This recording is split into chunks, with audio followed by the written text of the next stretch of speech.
Recording is rolling. It's Tuesday, February 17th. Welcome back from a 3-day weekend. Hope you guys had a good weekend. And so going on to lesson 93. And so I have opened up the next Alex assignment, which is 9.3 and 9.4. So we'll cover 9.3 today and we'll do 9.4 for you guys tomorrow. So 9.3 has to do with graphing reciprocal functions. And I gave you guys a key example here and like a translated version of this equation. You can kind of match it with this graph. Okay. So a reciprocal could be like y equals 1 over x. Here, I'll pull this up in Desmos too. Here, let's get Desmos. Oh, no. Desmos going. Okay. So if I graph, okay, we got y equals 1 over x. It's going to look like that. Okay, hence reciprocal. Okay. Reciprocal could be 1 over something.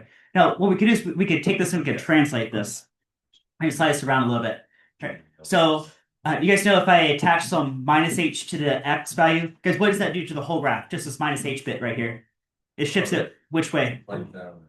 Yeah, shifts it to the right. Shifts it to the right by h units. Okay. So go back over to Desmos here. I'll say y equals 1 over x. We'll start with that. But then what if I actually replace this x with, let's do x minus 5. Yeah, you can see in blue, the whole thing just shifted to the right 5 units. You guys see that? Including this vertical asymptote, that really stands out. Is that okay? That's okay. All right, and then how about this plus k? Guys, what does this plus k do? Move it up. Yep, it moves it up k units. Okay. So here, what if I want to shift it up 3 units? Let's do that. Let's do up 3. Okay. So at the tail end here, I'll do plus 3, and the whole. Oh, yeah, there it goes. The whole thing shifts up 3. Okay, you guys see it? Okay. Now there is one last detail I can throw in here, which is what does this A right here do? It's like a vertical stretch, right? So I'll play around with that. Let me throw some different values of A in here. Like right now it's just 1, so we just took the parent function to slide it around. Okay? Because what if I make this 10? If I change this to 10, what's going to happen to those blue lines? Should I stretch vertically by a factor of 10? Let's see if it is. Ooh, you guys kind of imagine they stretch vertically, right? What if I go the other way? What if I do 0.1? Should they squash down? Let's do 0.1. Ooh, yeah, you guys see that too? Okay. It takes a little imagination there. Okay. I'll just change that back to 1. So it's like the roundness of it. Well, it's like it's like stretching it vertically. Stretching it vertically. Actually, it's more obvious if let me go back to just y equals 1 over x. Okay. So we can just compare the red and the green in this case. What if I change this 1 to a 10? Right? All it did is it took all the y values and it just multiplied them by 10. So it's like it stretched it vertically, right? Vertically by 10. Okay. I like that. All right.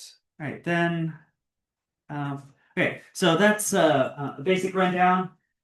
Over the weekend, I made a video that's about an hour long. I went over, of course, all these book examples and all these green highlights. With you guys right now, I'm just going to do 5 puzzles. All right, so you guys got paper? Everybody's got paper, right? Because we're going to do notes. Let's do notes. Okay, so write your name on your notes. I'll give you guys points for these. I think we've been doing for a few weeks now. Okay, and this is 9.3. So this is 9.3 notes. 9.3 notes. Okay. All right, so I'm going to solve 5 puzzles out of the book. Just follow along with me, write down everything I do, turn this into the grade tray. It should be easy points. Okay? If you guys have any questions, stop me and ask me some questions. Okay, so I'm going to do these 2 where they give a graph and they're asking for the equation. Then I'll do these 2 where they give equations and they're looking for graph and graph properties. Okay, and then there's a bunch of fun word puzzles here. I did some of them in the longer hour-long video, but I picked out one I'll do with you guys. Okay, so that'll be all the notes.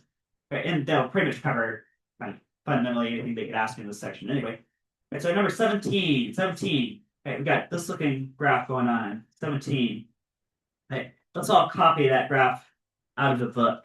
Okay, so get some XY axis going on. XY axis. Okay. 17 here. I kind of fit this on screen, kind of. See. Right, now they give the parent function which is in blue. So the parent function is just y equals 1 over x. So you have 0.11. Guys, what's 1 divided by 1? 1. 1. Right. So the 0.11 would be on the parent function, which is also what I threw on Desmos. Okay. So 1, 1 is a point. what do you think if I plug in 2 for x and I do 1 over 2, what do I get? 1/2, yeah, 0.5, okay, and so on. Okay, so this right here, I'm just drawing in black ink. This is the parent function, which is y equals 1 over x. If I go to -1, I get -1 out of that. 1 over -1 is -1, so on. Right. So here's the parent function. So this is very simply y equals 1 over x. Okay. Okay. But really, we're more interested in this red looking curve, okay, which looks like the vertical asymptote is shifted to the right 5. So let's go 3, 4, 5. So 5 out here. Okay. Maybe I'll switch to pink ink. That kind of lines up with the color from the book too, or doing a kind of a reddish looking graph in the book. That's a pink ink. Right. Okay. It looks like they kept the same horizontal asymptote, so it looks like there's no vertical shift on this particular question. So the same horizontal asymptote. Okay, runs like that. Okay. And they did specify one coordinate it goes through, and it's the point 4, comma 2. So if I go here to 4 and then 2, here's the point 4, comma 2. 4, comma 2. Okay. Okay. Also, this looks sort of like backwards, or maybe upside down, I should say, compared to the parent function. Okay, like this part here is doing something like this, okay, going like that. And then there's part over here, it does something like that. Okay. Now, especially with that coordinate 4, comma 2, there's enough information where we can come up with an equation that's in this form. F of x is a over x minus h and the whole thing plus k. Okay, that's the format we're going for. Okay, okay, you guys get that? Okay, so let's do that. Okay, you guys all got this in your notes? Okay. All right, so move on here. And so let's go f of x equals a over x minus h, and the whole thing is plus k. Okay. Now, first thing I would do is I would look at where those asymptotes are, and I would determine what is h and what is k. Okay. After that, I'm going to look at the coordinate 4, comma 2 to determine what is the value of a, that vertical stretch factor. But I'll save that for last. Okay. Okay. So based on these asymptotes compared to the parent function, okay, what do you guys think h is?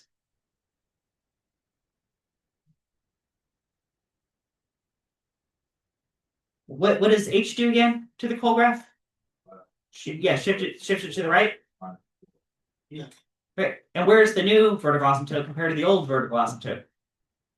Yeah, 5. Oh, so it's plus 5. Yeah. So this h is 5. Right. So we're doing, yeah, x minus 5, just shift the whole thing to the right 5. Right. Okay. Now let's look at this horizontal asymptote. The horizontal asymptote, did that actually even move compared to the parent function? No. It was down here at y equals 0, and now it's still down here at y equals 0. Therefore, what is k equal to? 0. Right. There's no k. Right, now the last detail we gotta get in place is we gotta make this graph go through this coordinate 4, comma 2. Guys, how can I do that? If I plug in what for x, I should get what for f of x. 2 for x, 1 for x. Yeah, if you plug in 4 for x, you gotta get 2 for f of x. Isn't that true? That will allow you to solve for a, and then we'll have the whole function. Right. Then I can go into Desmos and make sure it looks exactly like that. So I'm gonna say this y value of 2 is true when this x value is 4, and I'm doing minus 5 here, and the whole thing plus 0. Okay. Okay. Okay, is that okay? You guys can see how we can solve for a now? Okay. Guys, what is 4 minus 5? -1. If you cross multiply that -1, that tells you exactly what a is, which is what? -2. There you go, because it's 2 times -1. You guys get that? Okay. Okay, so let's put it all together and get the final function. A function, this thing could be f of x or y, or we got a, which is -2 over x minus 5. Actually, that's the whole thing. Right. Oh, something I should point out to you, maybe I should have said this way earlier, is remember I was saying that this pink graph compared to the original parent function that I drew in black here looks kind of like upside down. Like the parent function, we have this segment on the upper right and the bottom left. But with the translated function, we have the upper left and the bottom right. So at some point, the whole thing got flipped upside down. Okay? And that's also shows up right here. We have a negative a value. The fact that the a value is negative. Okay, right, that right? Okay. Okay, so -2 over x minus 5. Let's check that out in Desmos. Here, let's clear some of the stuff out. Let's do f of x equals -2 over, and then x minus 5. Yeah, that looks like that graph. Okay. And if I do, no, let's do x equals 4. It should cross through the point 42. Bam, right there, the point 42. Aha, it's all there. It's all there. All right, you guys good? Good. All right. All right, next one. Let's do another one of these graphs. All right, so right beneath that, number 19. All right. All right, 19. All right. All right, so same as before. Draw this bigger, and then we'll come up with an equation for this. Okay. All right. So it looks like we got the same parent function as before. So goes to the point 1, 1. We got y equals 1 over x. Also the point -1, -1 for that matter. All right, so there's real briefly the parent function y equals 1 over x. Okay. All right. And it's got the asymptotes are the axes, the y and x axes. Oops, gotta label those. Got a y-axis, x-axis. Okay. All right, but really we're interested in this red-looking function, which looks like it's been shifted. Well, I see a vertical asymptote at x equals -3. So -3 is back here. There's a vertical asymptote. And up here at y equals 6. 2, 3, 4, 5, 6 is way up here. There's a horizontal asymptote. Right. Right. And okay, 7, 8, 9. Okay. So right, yeah, kind of miscentered that on my paper. Okay. But this graph is gonna continue up here. Right, so there's part of the graph up there. Okay. And the coordinate they gave us was -6, +3. 2, 3, 4, 5, 6. There's -6. +3 is like right here. So this is the point -6, comma 3. Okay. And then goes through it's approximately like this. Okay. Okay, there you go. Okay. Okay. So you guys see this pink function? All right. All right. So how are we gonna make that? All right. You guys all got the function, the graph drawn on your notes. All right. So same idea as before. We're gonna say the function is equal to some vertical stretch over x minus h. There's your horizontal shift, and the whole thing plus k. There's your vertical shift. We're gonna follow that format right there. Okay. All right. So uh, based on this graph, what do you guys think h is? -3. Negative. Yeah, -3. Okay. Now, notice we're subtracting a negative. So when I eventually write the full function, it will be x plus 3 down here. Okay, because mine is a negative. Okay. What do you guys think this k is right here? 6. Yeah, that's got to be 6. Okay. Okay, so we're getting a little closer. We got f of x is some vertical stretch over x plus 3, and the whole thing is going to be +6. Okay. Now, let's bring in this one coordinate we know, which is -6, -3. So when x is -6, y is 3, right? Okay. So I'll say 3 equals -6 over, or sorry, scratch that. So we're solving for a. I don't know what a is. We're solving for a. Okay. Sorry, -6 goes here. There we go. And then x plus 6. Okay. All right, guys, good. That's it. Okay. Why is it -3? Wouldn't it be +3? Yeah. Oh yeah, you're right. Good catch. Yeah. Got +3 there. So, here.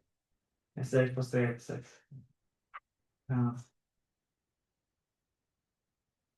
right. All right. So let's clean this up a bit. Guys, can I subtract 6 from both sides? Yes. -6, -6. All right. So 3 minus 6 would be -3. That's a over. Ooh, what does this denominator consolidate to? 3. Yeah. Or -3. -3. Okay. Okay. And then therefore, what does a equal to? 1. Or wait. No. 9. 9. Yeah, +9. Okay. So now we got A. That's like the final puzzle piece. We can put together the function here. I'll just put it over in this corner right here. And so f of x equals, okay, well, we just found A. That's going to be 9 all over x plus 3. And the whole thing is plus 6.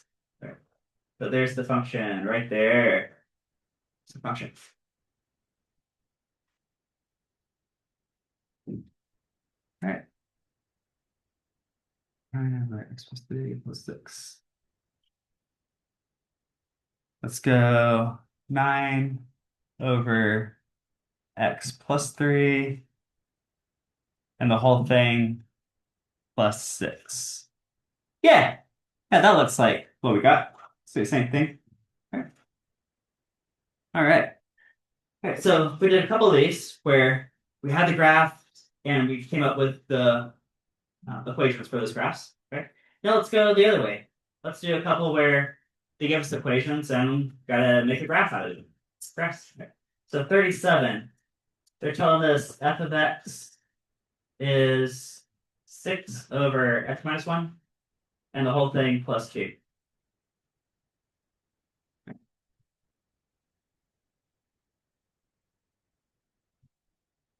All right, so all right, here's horizontal shift. This is going to go which way, how much? To the right one, Yeah, right 1. And vertical shift, which way, how much? up there. Up 2. Right. Now there's also going to be a vertical stretch of 6. So let me try to frame this correctly. Okay. Let's go x-axis here, y-axis here. Okay. It's kind of small. So 1, 2, 3, 4, 5. 1, 2, 3, 4, 5. 1, 2, 3, 4, 5. 1, 2, 3, 4, 5. Okay, I think that'll frame it pretty good. Okay. So I know there's going to be a vertical asymptote at x equals 1. Right. By the way, you're not allowed to divide by 0. That's another hint. There's going to be a vertical asymptote here. Because guys, if you plug in 1 for x, wouldn't you be dividing by 0? Which you're not allowed to do. So there's definitely a vertical asymptote at x equals 1. Right. Horizontal asymptote, it's going to be up here at plus 2. Right, so it's going to be right here. Okay. Okay, so now I'm framing the graph with these asymptotes. Okay. Let's get some exact points. And what might be a good idea to do is come up with the next y table and just plug in some values. Okay. Like let's go -3, -2. No, actually, let's just do -2, -1, 0. All right, we're gonna skip 1 and go 1, 2, 3. I think those are some good x values. Okay. Okay, no, there's this calculator trick if I do it with you guys. You can go here. Guys can do this with me. Do 6 divided by, then do open parenthesis. Where the x goes, I'm going to do second answer, and then I'll just very quickly be able to substitute in different values for x. We go -1, close parenthesis, and the whole thing plus 2. Okay. Okay. Now if I type -2 and scroll up, it'll take the place of that answer, and it'll very quickly tell me that this is 0. -1 equals, scroll up, -1. 0, scroll up, -4. 1, scroll up. Oh, we can't do 1. Wait. Yeah, no, I knew that. What am I doing? Throw out 1. 2, scroll up, 8. 3, scroll up, it's 5. 4, scroll up is 4. Okay. So now I have a bunch of individual coordinates. Right, so -2, 0, that's a point. -1, -1. 0, -4. 2, 8. 3, 5. 4, 4. Yeah, this is definitely nicely to those asymptotes. It's gonna go like this. Okay, there you go. Okay. Your book asks you to identify domain, range, and identify the asymptotes. Okay. So I think I got enough space here. Right, so asymptotes. So x equals, guys, what's the vertical asymptote? X equals what? 1. And what's the horizontal asymptote? Y equals 2. Okay. So there's your uh, vertical asymptote and horizontal asymptote. Okay. Let's do domain and range. Domain, I go x such that x is strictly less than 1 or x is strictly greater than 1. There's set builder notation. Right? And then range, I go y such that y is strictly less than 2 or y is strictly greater than 2. Right, just to get around that asymptote. All right, so there's asymptotes, domain, range. You leave that up there first time. Yeah.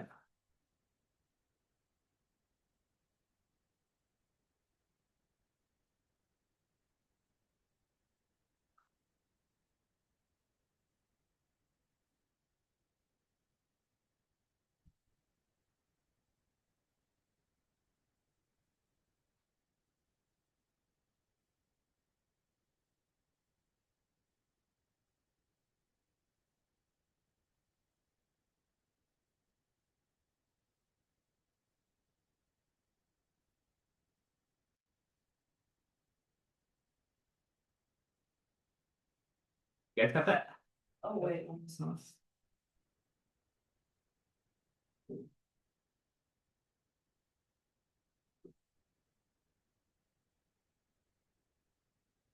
I'm done. wait.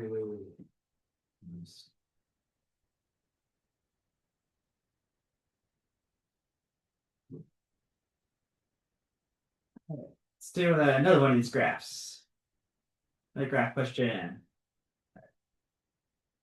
Okay, so number 39 give us f of x equals -7 over x minus 8. And the whole thing is -9. Okay. So this -8 tells you the graph went was translated which way, how much? To the right 8. Yeah, right 8 from the parent function. What does this -9 mean? Which way, how much? Down 9. Yeah, down 9. Okay. And the fact this a value here is negative, like this -7, means the whole graph is what? Like upside down? Yeah. Upside down from the parent function, right? These are all relative to the parent function of f of x is 1 over x. Okay. And so if we're going right 8 down 9, better frame that way over here in quadrant 4. I think that would be helpful. Okay. Let's put x-axis, y-axis. Let's go 1, 2, 3, 4, 5, 6, 7, 8, 9, 10. 1, 2, 3, 4, 5, 6, 7, 8, 9, 10. 12, 13, 14. Okay. Okay. I think that'll probably work. Okay. See, right 8. Do you guys see what the vertical asymptote is going to be? Vertical asymptote at x equals what? You're not allowed to divide by 0. And for that, x would have to be equal to? Um, Huh? What? 9 or 8. That's even more. 8. 8. Yeah. I would. Okay. X cannot be 8 because then you would be dividing by 0 here. So that'll be the vertical asymptote. Okay. Horizontal asymptote has, well, it is shifted down 9. So this would be at y equals -9. Okay, so let's get those asymptotes. Got a vertical asymptote here. Horizontal asymptote here. Okay, I like that. Okay. This is y equals -9. This is x equals 8. All right. Let's get some table values. Here, I think I got some space over here. X, Y. Okay. Well, I kind of want to know what's going on around X is 8. So let's go 5, 6, 7. I have to skip 8. And let's go 9, 10, 11. Okay. So same as before, I can do that calculator trick where I treat x as answer in the calculator. Let's go -7 over, and then in parentheses, answer -8, close parentheses, and then the whole thing is -9. Right, then if I plug in 5 and scroll up and plug that in, I'm getting -6.676. I'm getting -5.57. I'm getting -2. 9. I'm getting -16. 10. I'm getting -12.5. 11. -11.3. Okay. Okay, so now I have 6 coordinates that are all kind of centered around that vertical axis, or vertical asymptote in it. Okay. So let's see, 5, -6, that's right here. 6, -5, 5, 7, -2. Okay, then skip 8, 9, -16. That's off my paper a bit. 10, -12.5. Yeah, that'll fit. 12, 5, dot here. 11, -11.3. 10, 11.3 is right here. Okay, yeah, let's see what shape this is going to be though. So it's going to go like this, and it's going to go like this. Okay.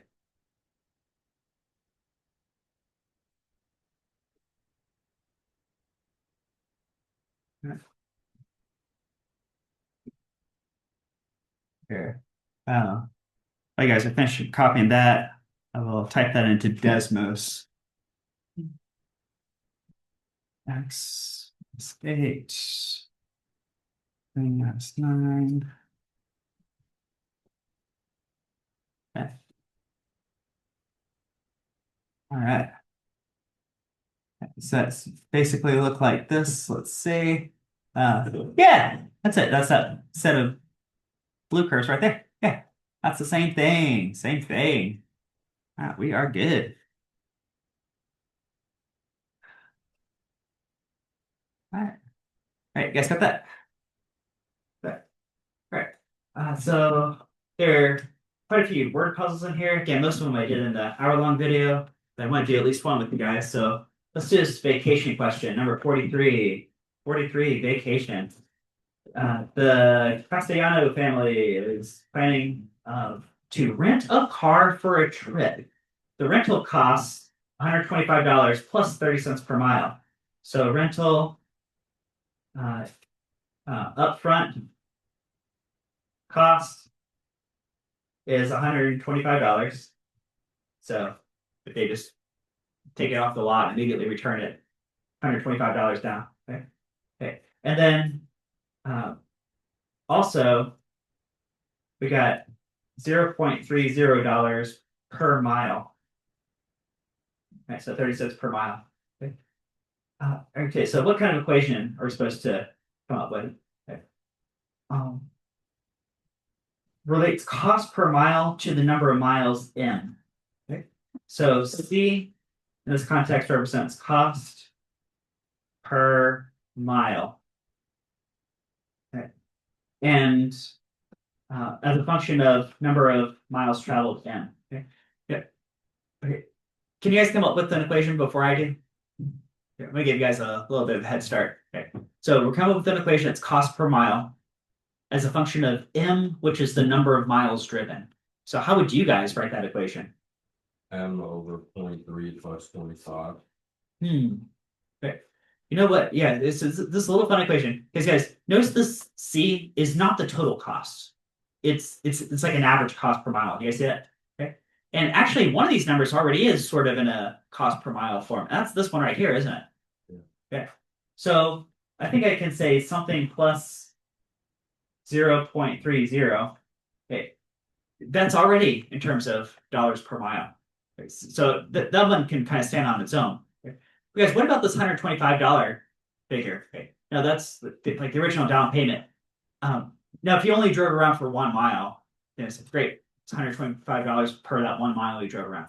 Because what if you drive all the way across the country back? You go like thousands of miles.